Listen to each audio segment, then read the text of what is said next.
প্রিয় ষষ্ঠ শ্রেণীর শিক্ষার্থীরা, তোমাদের বার্ষিক পরীক্ষায় ইংরেজি দ্বিতীয় পত্র এই বিষয়ের জন্য যে প্রশ্নটি নেওয়া হয়েছে, এই প্রশ্নের 1 থেকে 8 পর্যন্ত প্রত্যেকটি প্রশ্নের উত্তর আমি তোমাদেরকে দেখিয়ে দেবো এবং সেই সাথে তোমাদেরকে বুঝিয়ে দেবো এখানে কোন প্রশ্নে তোমাকে কি লিখতে বলা হয়েছে এবং তুমি ঠিক কিভাবে অ্যান্সার করবা, সবগুলো বিষয় তোমাদেরকে বুঝিয়ে দেবো। শিক্ষার্থীরা, ক্লাসটি শুরুর পূর্বে তোমাদের সবার প্রতি একটা রিকোয়েস্ট থাকবে, তোমরা যারা এই চ্যানেল নতুন অবশ্যই চ্যানেলটি সাবস্ক্রাইব করে রাখবা, আর যারা অলরেডি করে রেখেছো তাদেরকে অসংখ্য ধন্যবাদ। আচ্ছা, নিচের অ্যান্সারগুলো দেওয়া আছে, আমি তবু এখান থেকে দেখাচ্ছি। যেমন 1 নম্বর কোশ্চেনে বলছে identify the parts of speech. Parts of speech তোমরা তো জানো 8 প্রকার: noun, pronoun, adjective, verb, adverb, preposition, conjunction, interjection. এই 8 প্রকার তুমি ভালো করে শিখবা।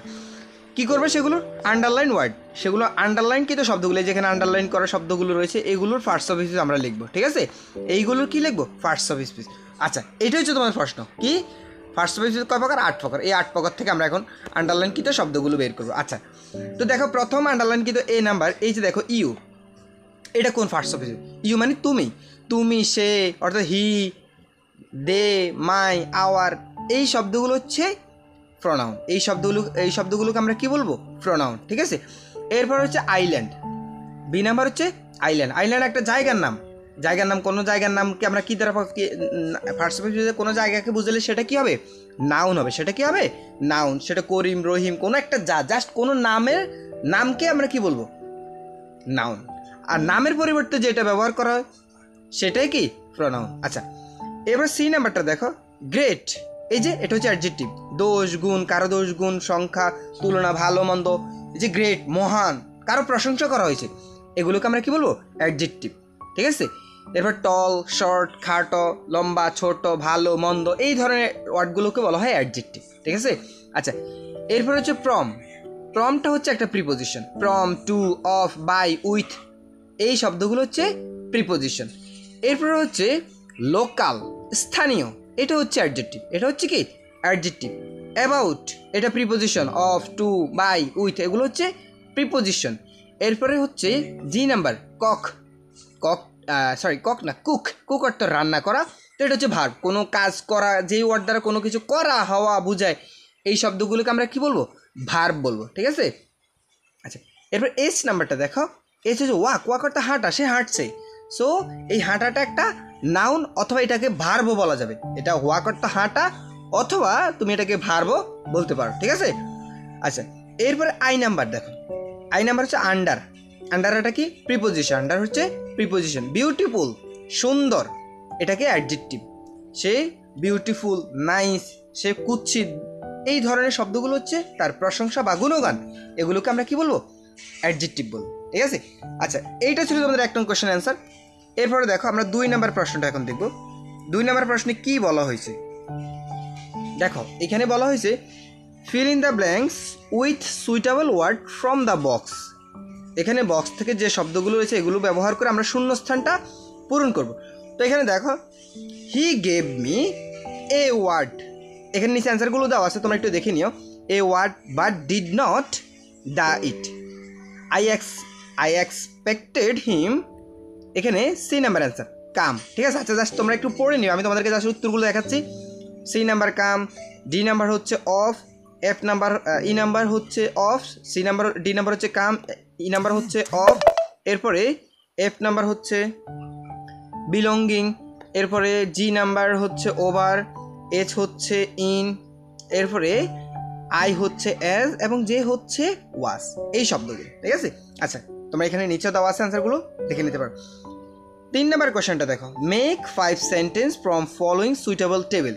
এখানে এই যে টেবিলটা দেওয়া রয়েছে, এই টেবিলটা থেকে আমাদের কি করতে হবে? 5টা বাক্য তৈরি করতে হবে। সো আমরা এর অ্যান্সারটাও একটু নিচে দেওয়া আছে, তোমরা এখান থেকে দেখে নিও।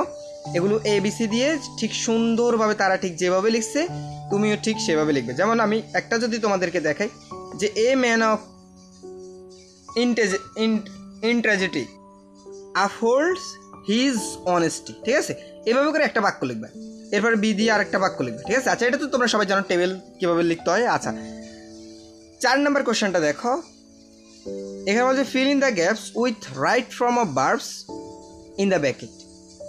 এই যে এখানে ব্র্যাকেটে যে শব্দগুলো দেওয়া আছে এগুলোর সঠিক রাইট ফর্ম অফ ভার্ব, আচ্ছা, এখানে গল্পটা দেখো, এই টিচার, একজন টিচার সম্পর্কে এই গল্পটা যদি অতীতকালের কোনো ঘটনা হয় তাহলে আমরা ফার্স্ট টেন্সে লিখতাম। দেখো, এই টিচার একজন শিক্ষক, এখানে বি দ্বারা বোঝাচ্ছে এম, ইজ আর ওয়াজ হয়। এখন যেহেতু এটা প্রেজেন্ট আছে, সো আমরা এখানে কী ব্যবহার করবো? এই নাম্বার অপশন হচ্ছে ইজ। নিচে অ্যান্সারগুলো দেওয়া আছে, দেখে নাও। এরপর বি নাম্বার কোয়েশ্চেন, এখানে বুল্ড, বুল্ডের সাথে আমরা আইএনজি যোগ করব। কী করবো? বুল্ডিং। এরপরে সি নাম্বার সুইট, এটার উত্তর হচ্ছে হ্যাজ টু সুইট। এরপরে সেম একইভাবে ডি নাম্বার, এরপরে ই নাম্বার, সবগুলো অ্যান্সার দেওয়া আছে। আচ্ছা, 5 নাম্বার কোয়েশ্চেনটা আমরা দেখবো। শিক্ষার্থীরা, ক্লাসটি যদি ভালো লাগে অবশ্যই একটা লাইক করে দিবা, আর যারা চ্যানেলে নতুন তারা অবশ্যই চ্যানেলটি সাবস্ক্রাইব করে আমাদের সাথেই থাকবা, ঠিক আছে? এখানে দেখো, read the following text and change the sentence directly. অর্থাৎ এখানে যেই সেন্টেন্সটা, যেই বাক্য রূপান্তর করতে তোমাকে বলা আছে, তুমি সেই বাক্যে এটা রূপান্তর করবা। বিষয়টা তো ক্লিয়ার? তাহলে প্রথম বাক্যটা কি? No other problem in Bangladesh as great as illiteracy. তাহলে তুমি এটার অ্যান্সারটা ঠিক এভাবে লিখতে পারো, illiteracy is the greatest problem in Bangladesh. এই যে নিচে দেওয়া আছে, কারণ তোমাকে এটা অ্যাফার্মেটিভ করতে বলা হয়েছে। কি বলা হয়েছে? অ্যাফার্মেটিভ করতে বলা হয়েছে। আচ্ছা, 2 নাম্বারটা দেখো, এখানে বলা হয়েছে so the literacy rate in Bangladesh is very poor. এইটাকে তোমাকে বলা হয়েছে make it negative, make it negative, ঠিক আছে?